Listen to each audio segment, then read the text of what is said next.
Hi, hello, how is it going? Let me know how it feels.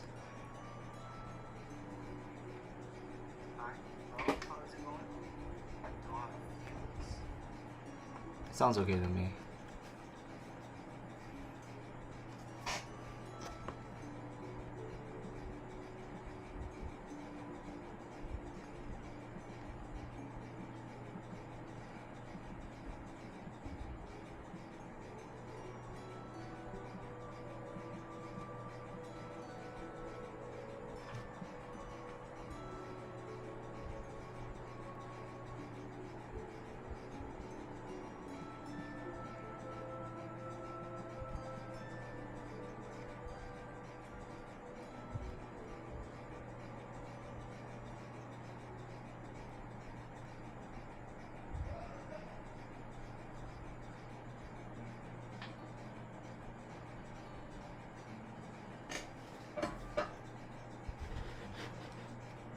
Oh, YouTube was live already. Well, shit.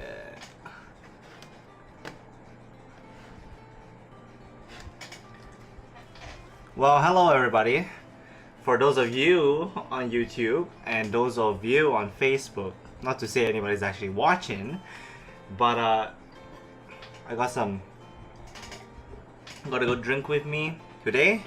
We're going to be talking about the Atem Mini Pro ISO by Blackmagic. I actually have a top-down camera just for you guys on YouTube this time. I'm actually trying the top-down cam for the first time. It could be taller, but I really think the Instago 3 is actually really wide of a camera, so I don't really need the extra width. Like you can see in the corner here, like my phone is literally recording on Facebook as well. So it is what it is. It's pretty cool. And if you guys know, for my streams, I actually like having a drink. So today I actually have a drink. Well, very cool. I actually have a drink this time. I don't know if I'm ever gonna get censored for this. So, the Atem Mini Pro ISO. I have used this thing for 2 months. Initially, the goal for getting this device, I got this device for about 2.5k ringgit. So it's about like $600. I don't remember how much. I don't have the time to do the math right now.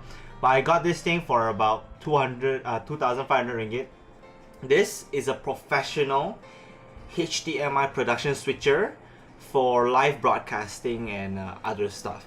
And I specifically bought the ISO model, the ISO model over here, which lets me record isolated footage. That means here I have 4 inputs. Let me just switch over to the mini cam. Alright, so let's see here. Here I have 4 inputs for HDMI, right? All 4 inputs. I can, with the ISO model, this model is about 4 years old, I think. With the ISO model, I can record each individual input along with 2 separate audio inputs, as well as the program out input, which is this one. For those on YouTube, let me show you. All 4 inputs right here, along with two potential mic inputs, like you have a lavalier mic, you have your game audio, whatever you want to do, you can go pretty creative, and also the program out input. So what does that mean? I'll show you guys later. There's only one for the Pro ISO. There's only one USB output, which can be a bottleneck depending on what you want to do. If you want more leeway of having a raw recording while having something separate, you can definitely say something. Hi, Hua Long. So I'm actually doing impressions on this device. This is a 2.5k ringgit production switcher for live broadcasting. So I've used this for about 2 months. I'm actually doing a stream on YouTube and on Facebook right now, so it's pretty interesting to try this more often. My audio's not the best. I forgot to bring my mic home. I forgot to bring my mic cable home. I actually have a mic. Useless. Pathetic. I know, I forgot. But yeah, so this is the device. I actually have stream over YouTube over here and Facebook. So hi, hello. This is a 2.5k ringgit switcher. This is very interesting product. Whenever I hear like, oh, I want to do like podcasting, or like I want to record tournament footage. Specifically, I bought this to record video game tournaments. So last time I used this was about end of December at Comic Fiesta. I used this at Comic Fiesta to try and record 4 separate Switch setups for Super Smash Bros. Ultimate. So I was part of the crew behind the Comic Fiesta Smash Bros. Ultimate tournament, and I got a chance to use this. I bought this for the occasion, and it has been pretty helpful. But there are a few things that I've learned that I think it's worth sharing, along with the fact of like maybe give you guys a quick look on what's available to do, what you can do with this thing. So you can see all the outputs at the back is actually pretty interesting. You can record 4 separate HDMI outputs at 1080p 60 maximum with 2 audio inputs as well as the program out. So let's say I have let's say I do a podcast. All right, podcast. I have 3 close-up angle shots of my guests, myself, and maybe someone else, the producer. And 1 is the wide angle shot of everyone on screen. So 4 cameras taken. And I will have to monitor. The producer is monitoring everything on the multicam view with the HDMI out. With the HDMI out, you control it with these 6 buttons at the right side of the device. Right at the right side of the device. So you can show screen 1, screen 2, screen 3, screen 4. This is the multi-view camera and the program. So program, for example, if you have overlays, you can actually do like a picture in picture. You can do where's the other things?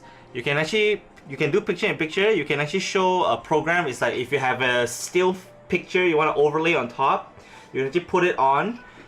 So you can display by program. So let's say if you want to use this to show other people what the whole program is like, you can actually use the HDMI out. So during the tournament, I connected my PC, which has my stream for the tournament with the overlays and everything. Let me lay this down. And I broadcasted it live for everybody at the venue to watch. I know I'm focusing more on here because there's people here, right? So I'm displaying the actual view of the tournament with the commentators and everything on screen, and rerouting that through here first, right? So like PC HDMI out into input 1, let's say. So I input that into HDMI out to the TV. So all I'm doing is showing screen number 1 in this case. I use HDMI 1, it will be screen number 1 to the TV. So everybody will be watching the primary screen, that is the stream with the commentators and the stream players and everything. So that's what I did. So the interesting thing about this whole setup is that it is a little bit finicky. You definitely not plug and play than you think. If it's really plug and play, right, you wouldn't, because this device has the function of recording isolated recordings, super high quality, ultra high quality. And what does that mean?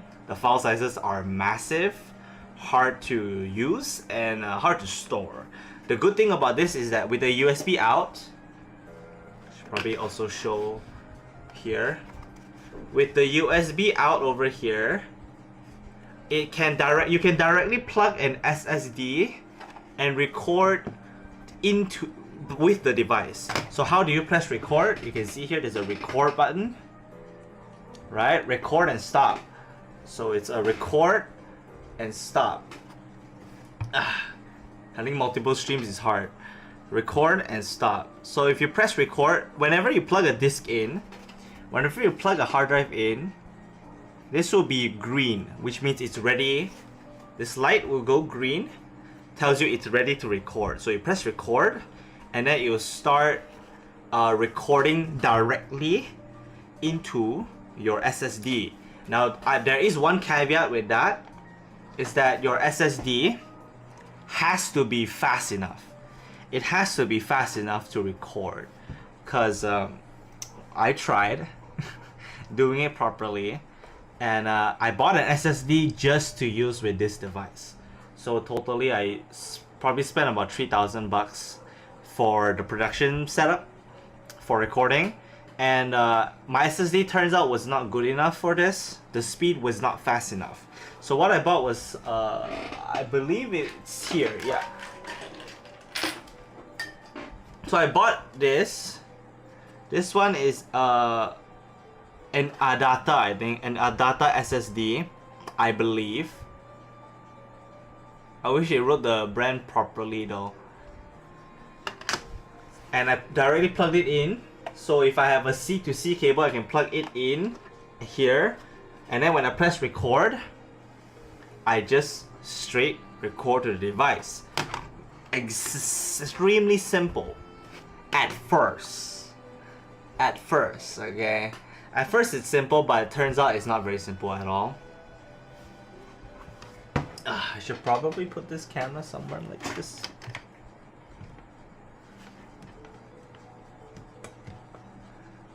So that I can look at both at the same time. Yeah, pretty funny. Hi. So for those of you on YouTube, you're right next to the camera. Get that shit out of here. And for those of you on Facebook, you're right here. So welcome. Again, we're talking about the... I didn't even share this live stream anywhere. I just wanted to put my thoughts onto a video so that I can write my script. So I talked about the isolated recording. Now I specifically bought this model for the isolated recording. If not, I could have just bought the 1,000 ringgit to 1,500 ringgit model, which is the Atem Mini Atem Mini base. That's a pure HDMI switcher that you don't need to, you can't record anything. It's literally just so that you can plug 4 separate HDMIs and you can switch it into the program. And I believe you could record, but it's just the program output. I don't remember that 100% because I never owned the model, but I believe that's the case. Alright, again, we're drinking Qingdao. Sorry, Qingdao.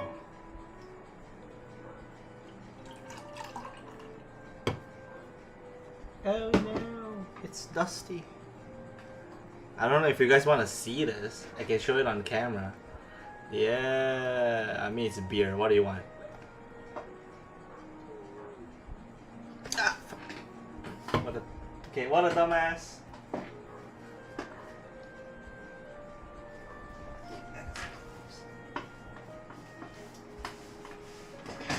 Man, showing to screen and I pour everything out. I can't even show it properly. I'm not smart, yes. Imagine being smart. Can't be me, bro. So the Blackmagic Atem Mini Pro ISO. This device is actually a very interesting device. Now for the price, of course, if you're doing like video live streams more, this is a great device to have. But for normal people, you probably won't ever have to care about this device unless you're doing something like content creation, for example, podcasting, interviews, multi-setup recording, like let's say you want to do a LAN party, right? You can definitely do a LAN party, and you want to stream everybody's footage through here so they can record it and edit later. Definitely very helpful. I think most cases, unless you're doing events, this is not particularly useful. So, which is why I got it, you know. Let's be fair. I've eyed for this thing. I've been looking at this thing for so long since it came out, like around 2019, I think. This thing has always intrigued me. I could record four cameras at the same time without using their SD cards? What? Now, that sounds like a dream, but it's not actually the case. You gotta be wary, it's not actually the case. I wish it was the case, like 100%, but it's sadly not.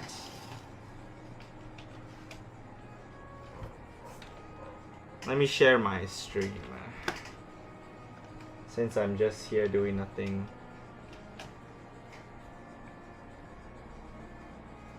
Alright, so let's go into actual how to use this thing, which most people might not really care. Again, you don't really need to know. So okay, let's go by here. This side, the first half of this device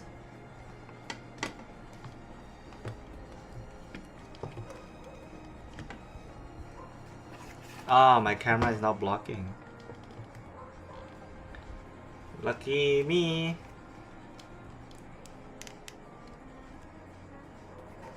It's a very interesting setup, I'm not gonna lie. The fact that I can do this. So here, let's talk about the first half of the device. From here to here, okay? Here to here. So this is all the controls for the devices that are connected. Let's say, let's start from audio. Simple, very easy. The audio, it is, I don't know if you can focus. I think it is. So you can see on and off, on and off. So you plug in a mic lavalier, if you have a dual lav, and one is audio from your game or whatever, you can do line input, right?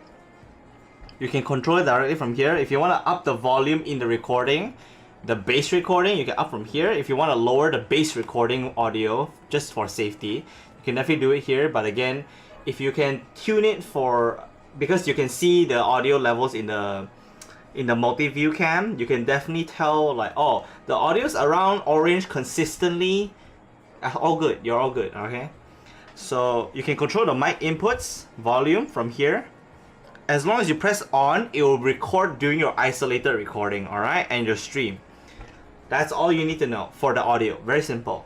And when it comes to the separate ones, you all need to know, pay attention to this. Unless you press on every single input for video, they will not be recorded. They will not come true on the program out. Alright? So let's say you okay, let's say my recordings when I was doing the tournament. The default one that I set for on is the main stream input, which is the one that has commentators and the professional gamers and everything. I put on for that one, and everything else I will put for AFV. AFV means if the footage, if you switch to the input for that camera, the audio will transfer to that one. So AFV only activates that camera's audio when you switch to it. Otherwise, it's silent. So for that case, when I do isolated recording, all of these are actually recorded separately. But if you want to control how your audio comes out from the program out input, definitely take note of the buttons here. AFV, on, off, and the last one is reset. I think reset just resets the controls to off, from what I understand. I don't remember because I never pressed the reset button. Why the heck would I ever press the reset button? But that's what it is. I have two cameras set up, but I'm only using one because I actually have two live streams. So yes. So those are the first main things how to control. So in terms of controlling the switching itself, you can do two things. You can go to the software, which is Atem mini switcher software. I don't remember what the exact name is, but there is a base software for you to use when you wanna tweak the settings. You have to tweak the settings before properly using it, because the default settings are most cases not the one you really want. So like, let's say I think the default was 1080p 24 frames per second, and I play on the Switch. Why would I ever use 24 frames per second? It needs to be 60 FPS for one, right? Smash Bros is 60 FPS. And then if it's... The sad thing about... You can actually control the quality of your stream. In fact, you can directly stream off of this device with its LAN input. There's actually an internet port here. This is a power port. So it comes with a power cable out of the box. It comes with a cable that has a screw. So basically you can... I want to show you this. You can plug it in, right? You can screw it on. So now I can't pull it off. Alright, it's a good thing. That said, I'm not gonna turn it on now. Not right now, at least. So here's the middle part. Let's start with this one. So you can see here it's still in black. So if you want to switch the screen to a black screen, you can actually fade into it. You can fade to black to close out the live stream. You can even set it to like a still picture, like let's say you have a pre-stream type of picture, like this is the event poster or something like that, right? You can switch to still and it will hang on the still. You can choose it by using cut or auto or fade to black. Fade to black is literally just going to black, but auto is fade. So you can choose it between here. You can choose it between wipes, slides, and this is fade.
Key is it has to be through the software. So no matter what, you can register your Atem mini serial code to the website Blackmagic Design and download the software and the firmware and whatever software you need to start using this.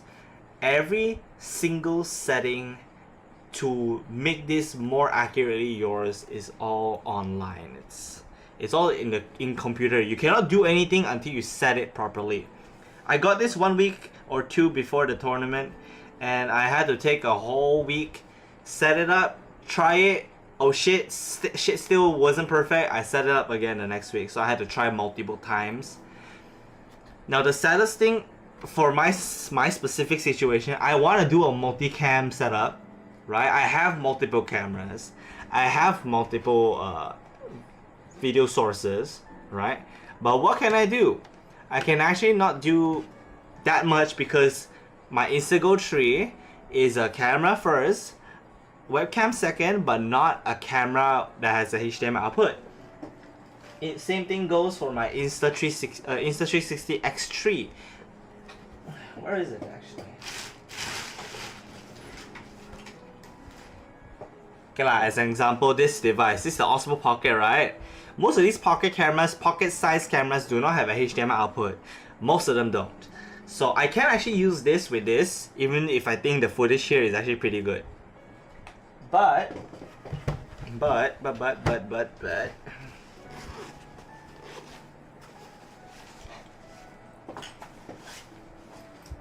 with a camera like this is my Sony ZV-E10. Is it in focus? Yes. So with my ZV-E10, there is actually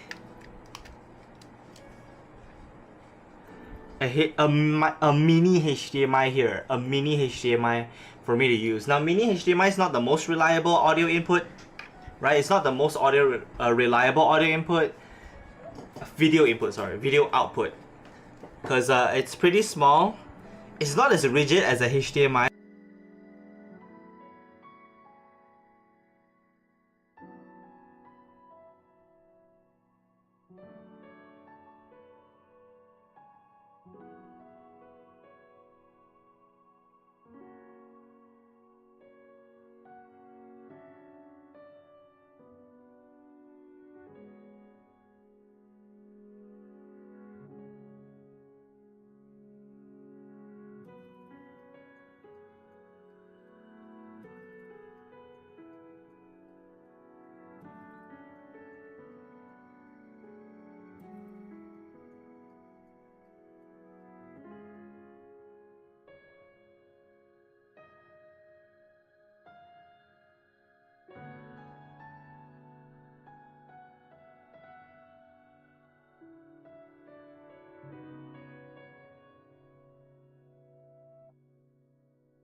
perfect product?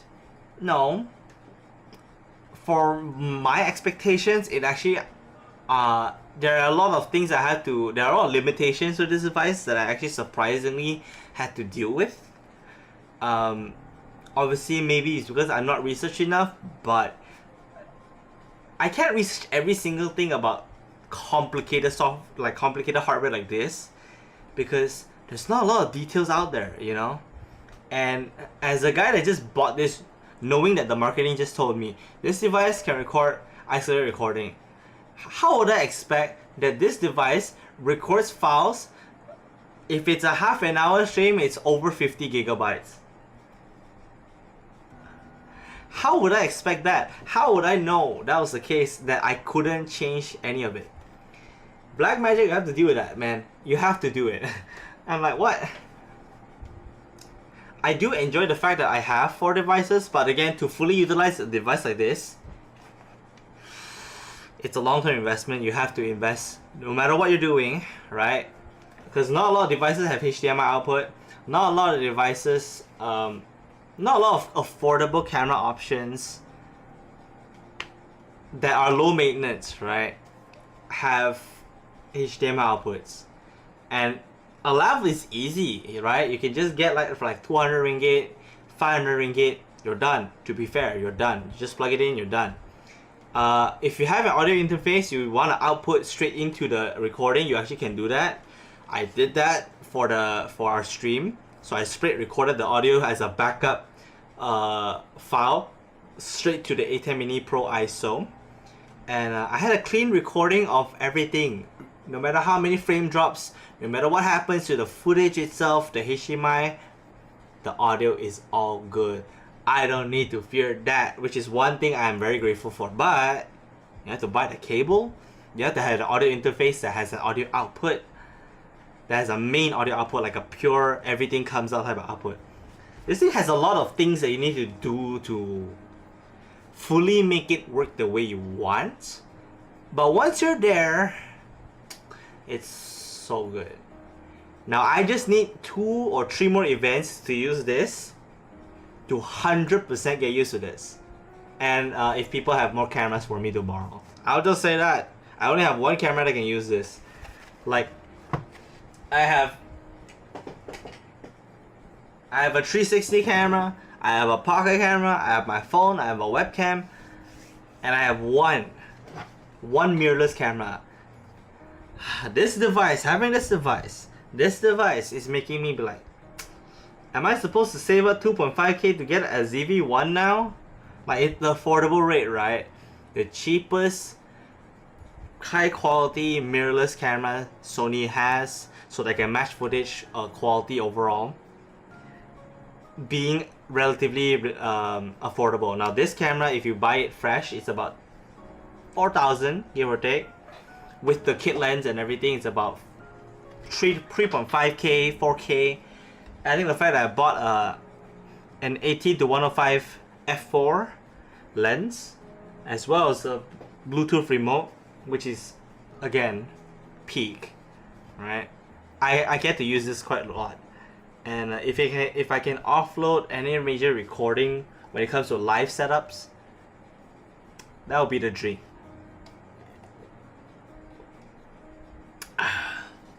What time did I start again? I think I started at 9. No, I started at 9:20 actually. Surprisingly short. I guess it's time to talk about anything. Yeah. What do I want to talk about again? Whew. All that talking been genuinely tiring. Oh yeah, I got something to say. Just this past weekend, I had a lot of fun experiences. Pretty good. Friday, what did I do on Friday again? I feel like I did something on. I think I streamed on Friday. Was that Thursday? I don't even remember. Dang, my freaking memory is garbage. Absolute garbage.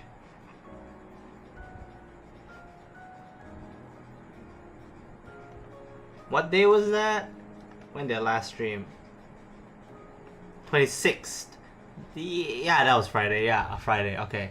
So last time I was on live was because last time. Oh, actually, Thursday and Friday I was live. Right. Imagine remembering.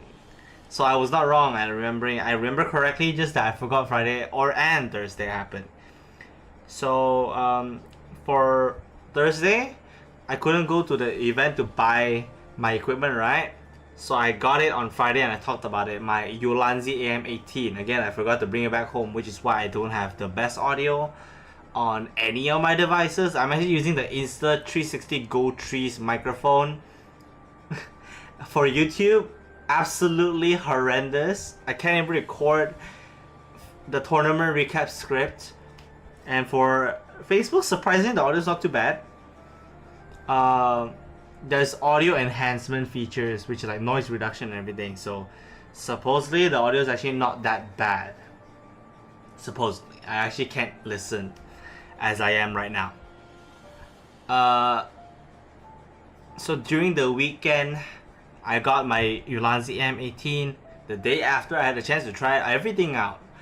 So for offstage, our Smash Bros community, we actually had a new venue.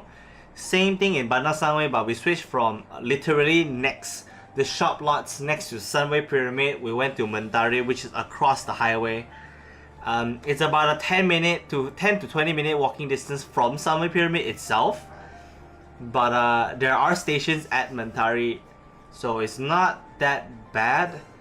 I had to go there, record some how to get there guides, as per usual. People actually said it helped a lot, so great, because I'm gonna make some more. I got more footage for that. So I used my pocket cam, my 360 cam, my iPhone camera. Again, I think the really usable ones is my iPhone camera, because that. The funny thing is, when you're a one-man team and you have too many cameras on deck, it's very hard to make sure that all of them look good. I have 4 cameras on hand. I use 3 at the same time. The worst thing about that is just that I couldn't monitor how good my pocket cam is, how good my 360 cam is, versus the intentional film and direction with my phone cam. So that's the hardest thing, because when I look back at my 360 footage, I was driving my motorcycle with my 360 cam front of me, right? So the good thing about that was the fact that it had a really good angle on like where I'm going, me, because the 360 angle, and everything else. But the worst thing was that because of how I was holding it with the selfie stick, it's pretty rough, because I had to hold with 2 fingers driving the handle just for stability, right? Because it was a relatively tight highway with a bunch of cars. So what I ended up with was a relatively shaky drone look, bird's eye view footage. It's relatively shaky, so kind of regret. It's a good amount of footage, but not the best.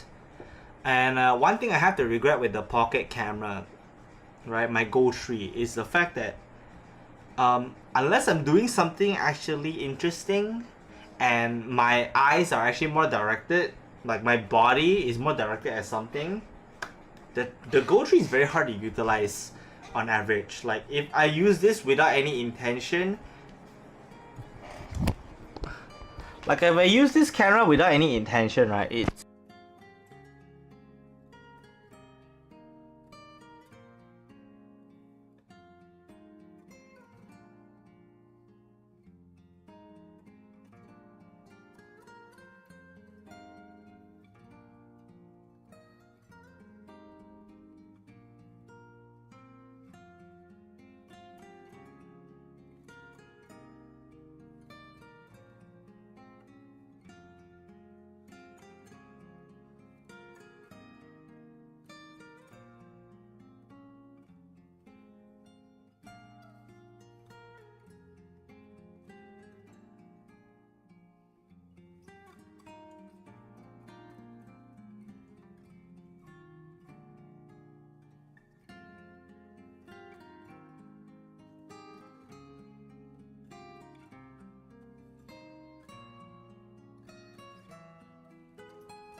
Okay, now the mic is at least there. I forgot that I turned off my Go 3, which was my primary microphone just now. Ugh, so bad. So I talked about this device, 2.5K, really good HDMI switcher for podcasting, event recordings and stuff. Sad thing is, I need more events. I need more events to use this and practice. If anybody can give me more opportunities for it, I would love it. I'm just saying, I would love it. But yeah, oh, the 360 camera here. So if it comes to video production and video recording, like doing event shoots, I have a lot of cameras. The hardest thing is just finding the right setup for all of the cameras to be recording something at the same time. That one needs experience. I need more experience on that.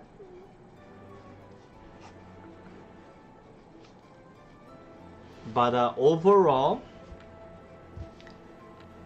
if it's intentional footage, I can definitely get a lot.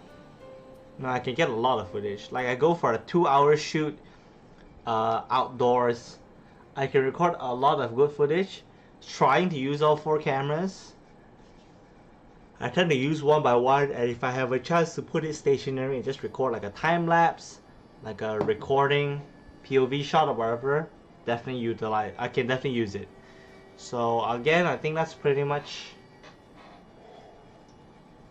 all there is to say. It's not like anybody's even here. Right?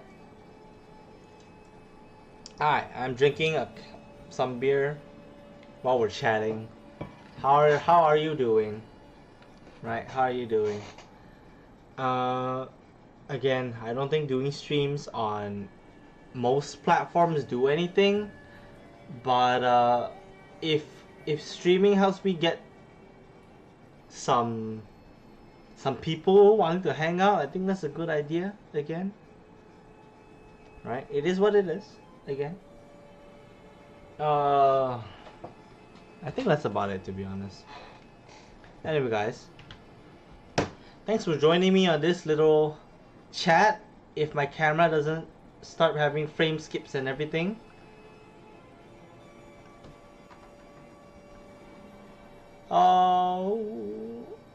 frame skip, yes. I feel like there's frame skips, but what do I know, right? Either way, I think that's about it for me. My name's Oscar, or Solo Snivy. I'll see you guys next time. Bye bye.